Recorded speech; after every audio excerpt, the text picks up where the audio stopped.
The cabin that wasn't there. This story is based on a recovered journal and a few corrupted video clips. 8 friends went into the woods. Only one made it back. Authorities never found the others, or the cabin. Day 1. Arrival. They were 8, 5 guys, 3 girls. They were driving toward an unmarked forest, deep in an area with no signal. A place found on an old camping thread called Forgotten Trails. No one knew who posted the location. The post had been deleted. The forest didn't even show up on maps. They used printed directions. The road wasn't paved. Trees leaned too close. There were no signs, no birds. Just silence and static on the radio. At sunset, they arrived at a small wooden cabin. It looked old, too perfect. Like someone had built it just for them. There were 9 chairs around the fire pit. 1 too many. They laughed, took selfies, played music, and by midnight, they all went to sleep. Except for Mia. She said she heard something breathing under her bed. When she looked, there was nothing, but her blanket was moving. Day 2. First sign they woke up to. Deep scratches on the outside walls. Long and vertical, too high for an animal. Drew said it must be a bear. But the scratches were burnt at the edges. When they checked the footage from the motion camera outside, the file was corrupted. All they could see was static. Then a tall, thin shadow standing perfectly still. The shadow was behind a tree. Then it wasn't. They argued. Some wanted to leave.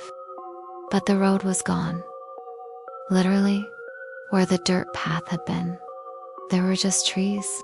Thick, old trees, no tire tracks, no opening. Like the forest had closed itself overnight. That afternoon, they tried climbing a tree to get cell signal. Jackson got to the top and screamed. When they pulled him down, he said he saw a light in the sky, triangular and rotating slowly.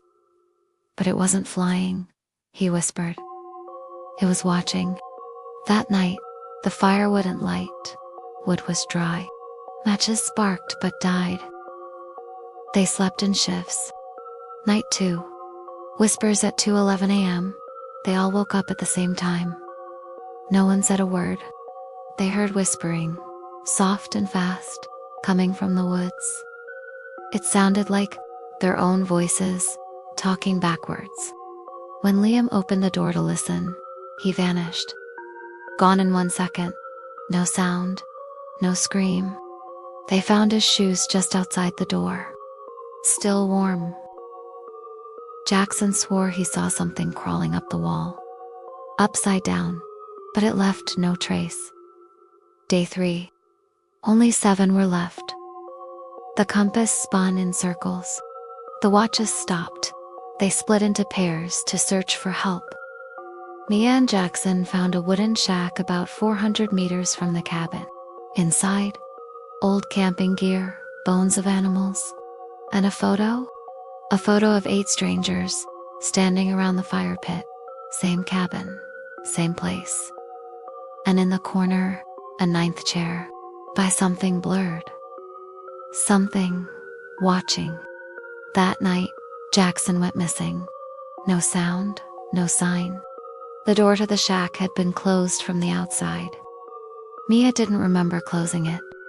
Meanwhile, Kayla and Theo found markings carved into tree trunks.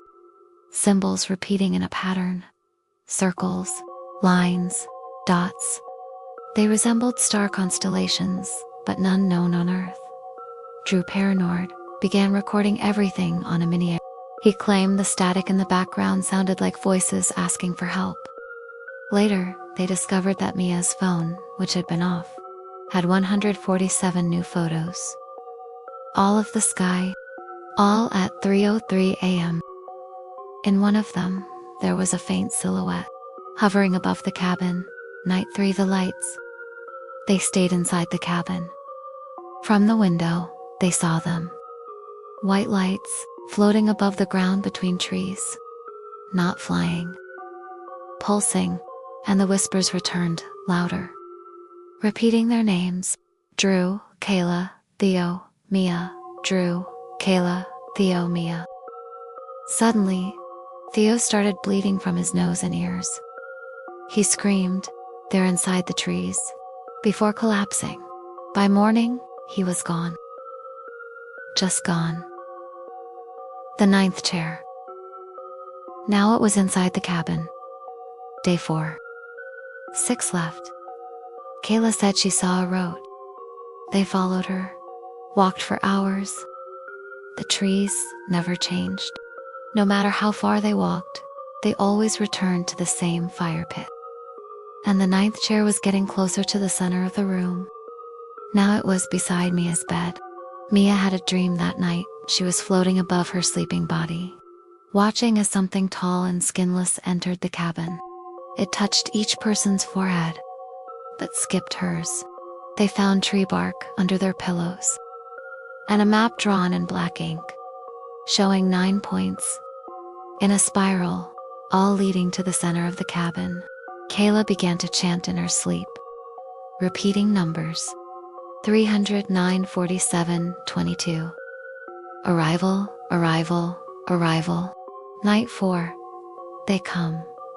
They tried to burn the cabin. It wouldn't catch fire. The matches wouldn't light. Cameron grabbed an axe and tried to break down a wall. It sounded hollow inside.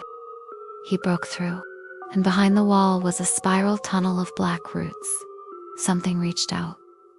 It took him. They never saw Cameron again. The others screamed, tried to block the wall. But when they turned around, the room was empty. Only Mia was left. She found Drew's recorder. It was still recording. The last sound on it was a voice that sounded like her own whispering. "Leave now, you're not supposed to be here." Day 5. The final hour. She ran for hours. 4 miles. The forest looped. The trees grew closer, the sky turned red, and then nothing. She woke up lying near a highway, covered in mud. No scratches, no blood. Just her voice, repeating, "Don't follow the ninth chair. Don't follow the ninth chair." The end. She was hospitalized. Authorities searched. No trace of a cabin. No trace of her friends. And that part of the forest doesn't exist anymore. It's just empty land now. But for months later, a new group went hiking in a different state. They disappeared. And on their social media, the last photo they posted showed 8 people and 1 extra chair. Now it's your turn. If you were in the woods and saw a chair with no one around, would you sit in it?